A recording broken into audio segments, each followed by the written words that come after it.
love both of them. They're such great guys, and they've got exceptional talents. You know, Jordan has a unbelievable touch. Obviously, when he made all those putts, but to me, his short game, his chipping is unbelievable. Savvy-like. Yeah, and there's not a spot where he's not gunning for the hole, or he can hit a lot of different shots. But I tell you, the tall man, Scotty, can hit some beautiful little short shots. Underrated. Yeah, I think so too. Ben Crenshaw has 5 young golfers who remind him of Jack Nicklaus, and that sounds like some of the highest praise golf can give. But when you actually look at what made Nicklaus the greatest champion the game has ever produced, the comparison becomes complicated. Crenshaw knows what he is talking about. He won 3 straight NCAA titles at the University of Texas. He turned pro in 1973. He was called the best that has come along since Nicklaus. He battled Nicklaus in major championships. He finished second at the 1978 Open Championship and second at the 1979 PGA Championship. He won the Masters twice, in 1984 and 1995. He collected 19 PGA Tour victories. He became a golf historian and a course architect. That resume gives him the right to compare anyone to Nicklaus. But being compared to Nicklaus, and actually being another Nicklaus, are 2 very different things. If you enjoy seeing golf history connect with today's stars, use the hype feature and give this video some hype, because Crenshaw's 5 comparisons get much more interesting once you see exactly what he sees in each player. The problem is that Jack Nicklaus was not just one thing. He was not just long off the tee. He was not just a great putter. He was not just a brilliant thinker. He was all of those things at the same time, and he was all of them better than almost anyone else. Nicklaus won 18 major championships. That is the most of any player in history. He also finished second in 19 more majors. That means he was in contention more than 30 times at the biggest events in golf. That number is almost impossible to understand. He was not winning every time, but he was almost always there. He was almost always putting pressure on the other players. He did not need his best swing to win. He could grind out scores when he was not playing well. He could wait for others to make mistakes. He could hit shots that no one else could even imagine. He hit long irons higher than other players hit short irons. He could stop the ball on the hardest greens in the world. He visualized every shot before he hit it. He saw the entire trajectory in his mind.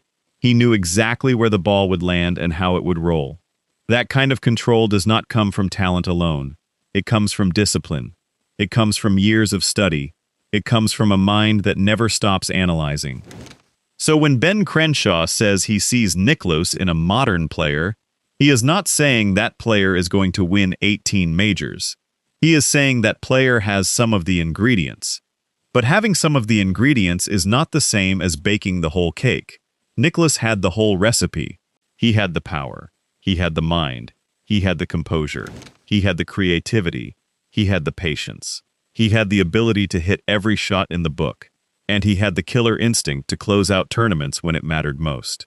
That combination is almost impossible to find in one person. That is why the 5 golfers Crenshaw has identified are so fascinating. They each have a piece of the Nicklaus puzzle. But none of them has the complete picture yet. Maybe they never will. That is not an insult. That is just the reality of how rare Nicklaus truly was. The golf world has spent decades looking for the next Nicklaus. The search has produced some incredible players, but it has never produced an exact replica. That tells you something about how unique Nicklaus really was. Every generation has its great champions, but only one generation has Nicklaus. He stands alone at the top of the mountain. Crenshaw's unique position in the game gives his observations extra weight. He did not just watch Nicklaus from a distance. He competed against him. He felt the pressure of trying to beat him. He experienced what it was like to be in contention with the greatest player of all time standing in the way. That changes your perspective. It gives you a deeper understanding of what it actually takes to win at that level. Crenshaw knows what it is like to have your heart broken by Nicklaus. He also knows what it is like to finally break through and win major championships of his own. That combination of heartbreak and triumph gives him a rare insight into the modern players he is evaluating. He is not just guessing. He is not just offering a casual opinion. He is drawing on decades of experience. He is comparing these players to the man he chased for so many years. That chase defined a big part of his career. He knew that every time he stepped onto a major course, Nicklaus was the man to beat. That kind of respect is earned over time. It is not given freely. The first player Crenshaw sees Nicklaus in is Jordan Spieth. What I think is going to help is there's only a couple blind shots, so as opposed to some of these links courses in Scotland, it's nice that I got in late, only played a round and a half, but a lot of it's in front of me, so it won't be that bad. Spieth comes from the same college program as Crenshaw. He is a Texas Longhorn. He sought out Crenshaw as a mentor very early in his career. That relationship gave him access to knowledge that most young players do not have. Crenshaw shared his wisdom about Augusta National. He shared the nuances of the course that only champions understand. Carl Jackson, the legendary caddy, also helped Spieth learn the secrets of the Masters. That foundation gave Spieth an unusual advantage. Crenshaw once said that looking into Spieth's eyes was like looking at Wyatt Earp. He meant that Spieth had a fierce competitive intensity. He meant that Spieth had maturity beyond his years. He meant that Spieth was not afraid of the big moments. That is a Nicklaus quality. Nicklaus was never afraid. He was never intimidated. He looked at the biggest stages and saw opportunity. Spieth has that same kind of confidence. He prepares differently than most players. He studies historical pin placements. He studies slope breaks. He studied the spot where Tiger Woods chipped in at the 16th hole at Augusta. He used that knowledge to make his own par saves in the final round. That is golf intelligence at the highest level. Nicklaus himself praised Spieth for his savvy. He said Spieth knows how to get a good score out of a bad swing. That is exactly what Nicklaus did throughout his career. When his swing was off, he still found a way. He still grinded. He still posted numbers that were good enough to win. Spieth has that same ability. He has won 3 major championships. He has won 13 PGA Tour events.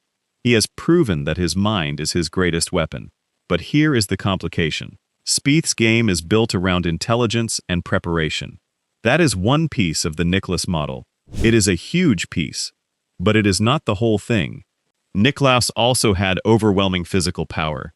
He could outdrive almost everyone. He could hit irons that no one else could hit. Spieth does not have that kind of physical dominance. He wins through brains and grit. That is admirable. That is effective. But it is not the full Nicklaus package. So Crenshaw sees Nicklaus in Spieth, but he sees Nicklaus's mind more than his body. That is a meaningful distinction. It means Spieth is following one path that Nicklaus walked, but not all of them. The second player is Scottie Scheffler. Scheffler is another Texas Longhorn. That Scottie is putting together. What makes him elite? What makes him elite, a great player? Well, I think that, great players are ones who rise to the occasion. He has surpassed Crenshaw and Tom Kite on the school's all-time victory list. He reached 20 PGA Tour wins in just 151 starts. That is an incredible pace. He joined Nicklaus and Tiger Woods as the only players with 20 wins and 4 majors before age 30. That puts him in elite company. Scheffler communicates regularly with Crenshaw. He gets text messages from the Hall of Famer during major weeks. He gets advice and encouragement from someone who has walked that path before. Crenshaw has praised Scheffler's emotional stability. He has called it a direct echo of Nicklaus. Scheffler does not get too high or too low. He does not let victories inflate his ego. He does not let failures destroy his confidence. He just keeps playing. He keeps grinding. He keeps executing. That steady demeanor is very Nicklaus-like. Nicklaus was not a showman. He was not emotional on the course. He just went about his business. He hit his shots. He marked his card. He moved on. Scheffler has that same approach. His game relies on elite ball striking from tee to green. He controls his golf ball better than almost anyone. He does not make many unforced errors. He navigates difficult courses by eliminating big mistakes. He hits precise iron shots into dangerous green complexes. He is patient, he is disciplined, he is consistent. That is a powerful combination. But again, it is not the entire Nicklaus formula. Nicklaus could shape the ball in any direction. He could hit fades and draws on command. He could recover from impossible positions. Scheffler is a brilliant player, but his game is built around control and consistency. He does not have the same shot-shaping versatility that Nicklaus possessed. He does not have the same history of creative recovery shots. That does not mean he is not great. It just means he is great in a slightly different way. Crenshaw sees Nicklaus in Scheffler's composure and efficiency. Those are important parts of the blueprint, but they are not the whole blueprint. Scheffler is incredible at what he does. But what he does is not everything Nicklaus did. The gap between Scheffler and Nicklaus is not about talent. It is about the breadth of the complete package. The third player is Rory McIlroy. McIlroy is different from Spieth and Scheffler. You're not going to play well all the time. You're going to have periods where you struggle and you find the game quite difficult, and you're going to have periods where everything seems like it comes easy to you. And I think it's just, the golfing gods, whoever it is up there, just reminded me that, this game isn't as easy as it seems sometimes. He is not a Texas Longhorn. He does not have a direct mentorship relationship with Crenshaw. But his game evokes Nicklaus in a very physical way. McIlroy has elite driving distance. He hits the ball incredibly high. He launches his long irons with extreme apex height. That is exactly what Nicklaus did. Nicklaus could hit a 1-iron higher than most players could hit a 6-iron. That gave him an enormous advantage. He could attack pin positions that other players had to avoid. He could stop the ball on firm greens where others could not. McIlroy has that same physical dynamic. He pairs massive distance with high, soft-landing iron shots. He can hold greens that are lightning fast. He can attack flags that are tucked behind bunkers. That is a rare skill. Crenshaw has praised McIlroy for his athleticism.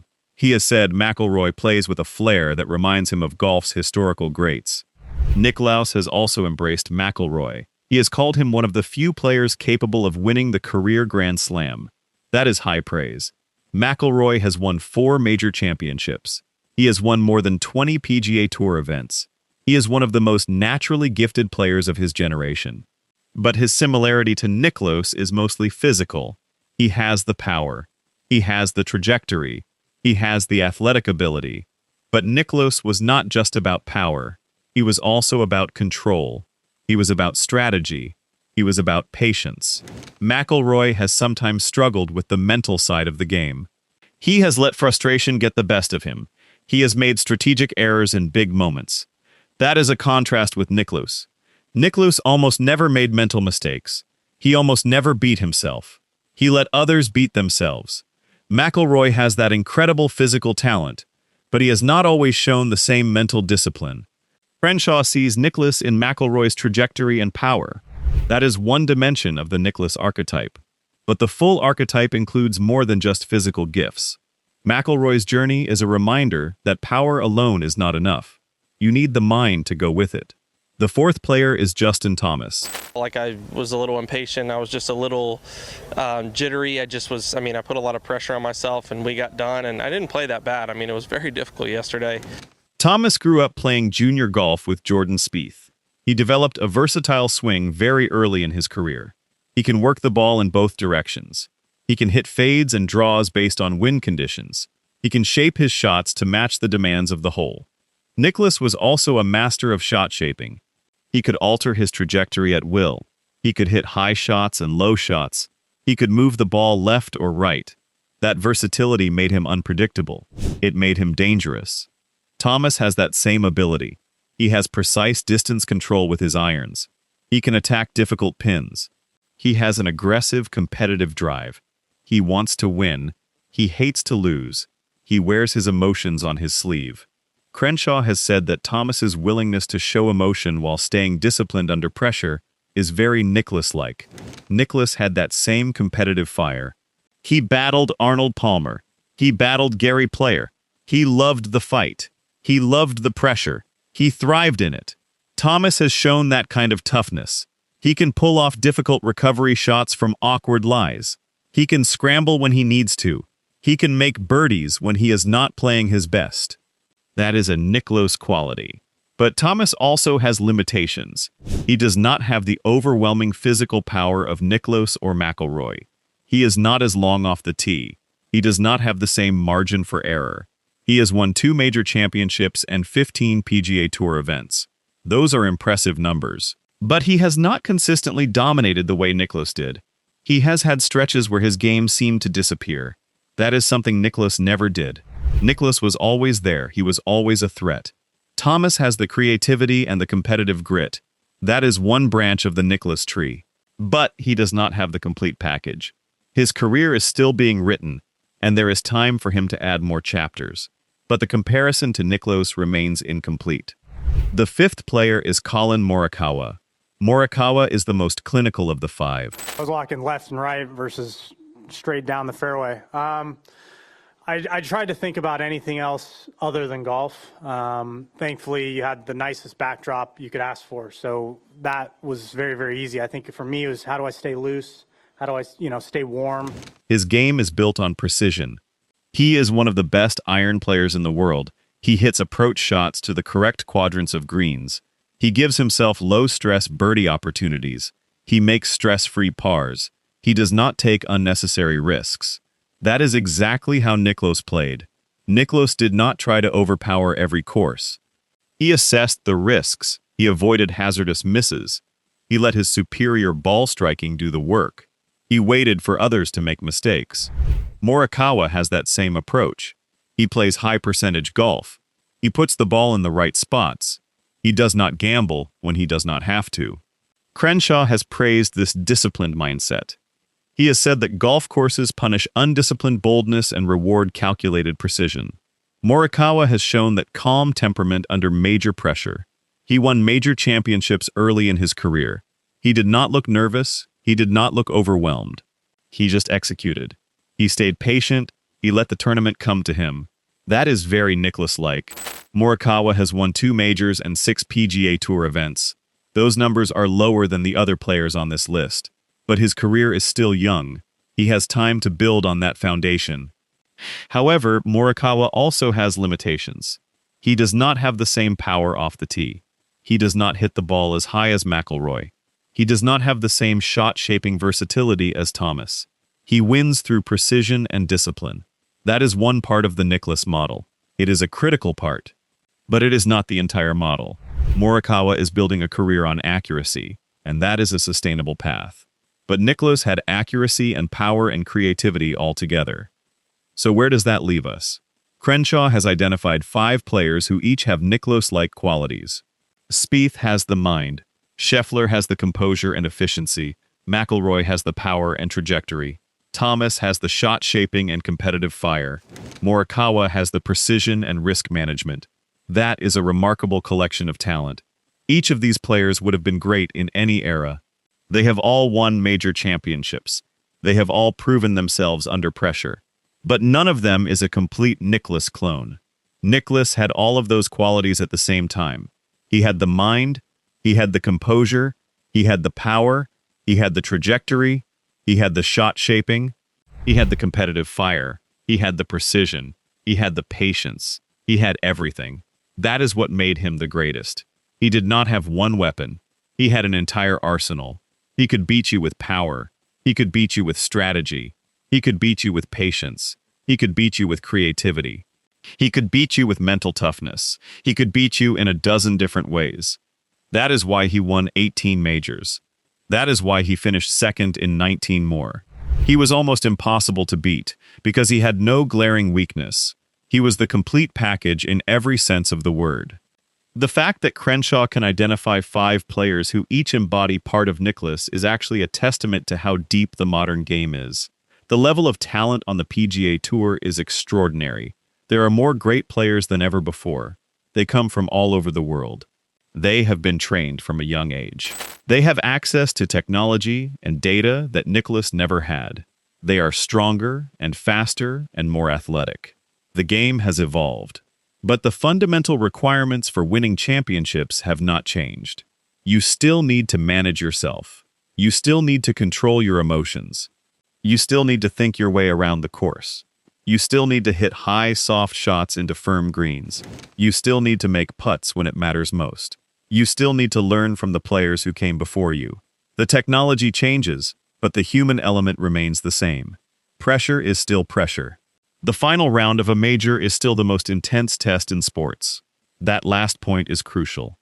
The mentorship pipeline from Crenshaw to Spieth and Scheffler is not just a nice story, it is a competitive advantage. Spieth and Scheffler have access to knowledge that other players do not have. They know how Augusta National plays. They know where to miss. They know how to read the greens. They know how to handle the pressure. That information was passed down from Crenshaw, who learned it from playing with Nicklaus, who learned it from his own mentors. That is how golf history works. Knowledge accumulates over generations. The great players stand on the shoulders of the great players who came before them. This is not just about technique. It is about mindset. It is about understanding what it takes to win at the highest level. The mental side of the game is often the difference between winning and losing, and that mental side is best learned from someone who has been there. Crenshaw and his design partner Bill Coore have also contributed to this tradition through their architecture work. They restored Pinehurst No. 2, they removed the artificial rough, they brought back the sand and wiregrass hazards, they created a course that plays fast and firm. That kind of course requires strategic positioning. It requires thinking. It requires discipline. It does not reward raw power alone. It rewards the same qualities that Nicklaus possessed. So when Crenshaw identifies players like Spieth, Scheffler, and Morikawa, he is also identifying players who thrive on the kind of courses he helped restore. That is not a coincidence. The game is coming full circle. The values that Nicklaus embodied are still relevant. They are still being taught. They are still being practiced. They are still winning championships. The architecture movement that Crenshaw and Coore have led is a direct response to the technology boom. They want to preserve strategy in the game. They want to make sure that thinking still matters. But we should be honest about what these comparisons really mean. Saying a player reminds Crenshaw of Nicklaus does not mean that player is going to win 18 majors. It does not mean they are going to dominate for 2 decades. It means they have some of the same tendencies, they have some of the same strengths, they approach the game in a similar way. That is a compliment. It is a massive compliment. But it is not a prophecy. Golf is hard. Injuries happen. Slumps happen. Bad breaks happen. Great players do not always stay great forever. The expectations that come with a Nicklaus comparison can be crushing. Every player on this list has felt the weight of those comparisons at some point. They have all been asked about it in press conferences. They have all tried to handle it with grace. But the comparison is still a burden. It is still a standard that is almost impossible to meet. The weight of history is heavy, and Nicklaus's shadow is the longest in the game. The truth is that Jack Nicklaus was a once-in-a-lifetime player. He was not just great, he was historically great. He changed the way golf was played. He changed the way majors were won. He set a standard that has not been matched by anyone except Tiger Woods. And even Woods did not match Nicklaus's consistency in majors. He won more total majors, but he did not finish second 19 times. That is a different kind of greatness. Nicklaus was always there. He was always a threat. He never disappeared. He never fell off a cliff. He just kept contending, year after year, decade after decade. That longevity is the rarest part of his legacy. It is one thing to win a few majors. It is another thing to be in the hunt for more than 30 of them. That consistency is almost supernatural. It speaks to his mental strength and his physical durability. He took care of himself. He managed his game. He never let the pressure get to him. So when Ben Crenshaw says he sees Nicklaus in Jordan Spieth, he is paying Spieth a huge compliment. When he says he sees Nicklaus in Scottie Scheffler, he is acknowledging Scheffler's remarkable composure. When he says he sees Nicklaus in Rory McIlroy, he is admiring McIlroy's physical gifts. When he says he sees Nicklaus in Justin Thomas, he is praising Thomas's creativity and fight. When he says he sees Nicklaus in Collin Morikawa, he is highlighting Morikawa's precision and patience. But he is not saying any of them are the next Nicklaus. He is saying they have pieces of the puzzle. They have elements of the archetype. They are worth watching. They are worth appreciating. They are worth comparing to the greatest player who ever lived. That comparison is a gift. It is a way of keeping Nicklaus's legacy alive. It is a way of connecting the past to the present. And maybe that is enough. Maybe we do not need another Nicklaus. Maybe we just need players who remind us of what made Nicklaus great. The game is better when players think their way around the course. It is better when players hit high, soft irons into difficult greens. It is better when players stay calm under pressure. It is better when players show competitive fire. It is better when players respect the history of the game. All 5 of Crenshaw's picks do those things. They all contribute to the richness of professional golf. They all make the sport more interesting to watch. They all carry the torch in their own way. They are not Nicklaus, but they are carrying forward the values he embodied. That is a beautiful thing. So the next time someone tells you that a modern golfer reminds them of Jack Nicklaus, remember what that really means. It means that modern player has a quality that was once found in the greatest champion of all time. It does not mean they are the next Nicklaus. It does not mean they will win 18 majors. It means they are special. It means they have something worth watching. And that is a good thing. The sport needs special players. The sport needs players who make us remember the legends. The sport needs players who carry the values of the past into the future. Ben Crenshaw has found 5 of them. That is a gift to the game. And it is a reminder that the legacy of Jack Nicklaus is still very much alive. The Golden Bear may have stopped competing, but his influence is everywhere. It is in the way Spieth reads a green. It is in the way Scheffler stays calm. It is in the way McIlroy launches a long iron. It is in the way Thomas shapes a shot. It is in the way Morikawa picks apart a course. Nicklaus is not gone. He is living through these players. The University of Texas pipeline that produced Spieth and Scheffler is not an accident. It is a deliberate system built on tradition. Harvey Penick was the legendary instructor who taught Crenshaw and Kite. He emphasized fundamentals. He emphasized putting touch. He emphasized respect for the history of the game. That philosophy was passed down to Crenshaw. Crenshaw passed it down to Spieth and Scheffler. That is how great players are made. They are not just born. They are developed. They are nurtured. They are given the tools they need to succeed. The Texas program has produced an incredible amount of talent. It has produced multiple major champions. It has produced some of the most consistent winners on the PGA Tour. That is not a coincidence. It is a testament to the system. It is a testament to the values that have been passed down through generations. The program is a factory for champions, and it shows no signs of slowing down. The architecture side of the equation is also important. Crenshaw and Coore have designed courses that reward the Nicklaus approach. They have restored classic courses to their original glory. They have made them play fast and firm. That means players have to think. They have to plan. They have to execute with precision. They cannot just hit driver and wedge. They have to use their brains. That is exactly what Nicklaus did. He used his brain better than anyone. He knew when to attack and when to lay back. He knew where to miss and where to avoid. He knew how to manage his game to maximize his chances. The courses that Crenshaw and Coore have restored reward that kind of thinking. They punish players who just try to overpower the course. That is a beautiful thing. It keeps the game honest. It keeps strategy relevant. It keeps the Nicklaus model alive. The architecture movement is not just about nostalgia.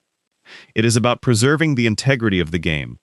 It is about making sure that skill and intelligence still matter. The modern players on Crenshaw's list are all capable of that kind of thinking. Spieth does it with his preparation. Scheffler does it with his consistency. McIlroy does it with his power and trajectory. Thomas does it with his shot shaping. Morikawa does it with his precision. They all approach the game in a way that would have been recognizable to Nicklaus. They all understand that golf is not just about hitting the ball. It is about managing yourself. It is about managing the course. It is about managing the pressure. That understanding is what separates the great players from the very good players. The very good players can hit all the shots. The great players know when to hit them. Nicklaus was the master of that art. He knew when to be aggressive and when to be conservative. He knew when to go for it and when to lay up. He knew how to read a leaderboard and adjust his strategy accordingly. He knew how to put pressure on his opponents without taking unnecessary risks. That is a rare skill. It is not something you can learn from a book. It is something you have to experience. It is something you have to feel. Crenshaw felt it. He competed against Nicklaus. He saw it up close. He knows what it looks like. That is why his comparisons carry so much weight. He is not just guessing, he is remembering. He is drawing on a lifetime of experience, and that experience gives him a perspective that few others have. When we watch the modern players on this list, we should appreciate them for who they are. We should not compare them unfairly to a legend. We should let them be their own players. We should let them write their own stories. Spieth is a brilliant tactician. Scheffler is a machine of consistency. McIlroy is a physical marvel. Thomas is a creative shot maker. Morikawa is a precision artist. They are all great in their own way. They do not need to be Nicklaus. They just need to be themselves. And if they remind us of Nicklaus along the way, that is a bonus. That is a connection to the past. That is a thread that ties the generations together. That is what makes golf such a special sport. It honors its history, it celebrates its legends, and it finds new heroes to carry the game forward. Crenshaw's perspective is particularly valuable because he represents a bridge between eras. He played against Nicklaus, he played against the generation that followed. He has watched the game evolve through the technology boom. He has seen players get stronger and faster. He has seen equipment change the way courses are played. And through all of that change, he has maintained a clear vision of what championship golf looks like. He knows that the fundamentals are still the fundamentals. The ball still has to go in the hole. The player still has to manage his emotions. The course still has to be respected. Those truths do not change. They are permanent. That is why Crenshaw's comparisons are so meaningful. They are not based on nostalgia. They are based on observation. They are based on a deep understanding of what makes a champion. When he says he sees Nicklaus in a player, he is not just being nice, he is being honest. He is telling you what he actually believes. And that is worth listening to. It is worth paying attention to. Because Crenshaw is not just a commentator. He is a historian. He is a student of the game. He knows what greatness looks like. And he is telling us that greatness is still out there. It is just taking a different form.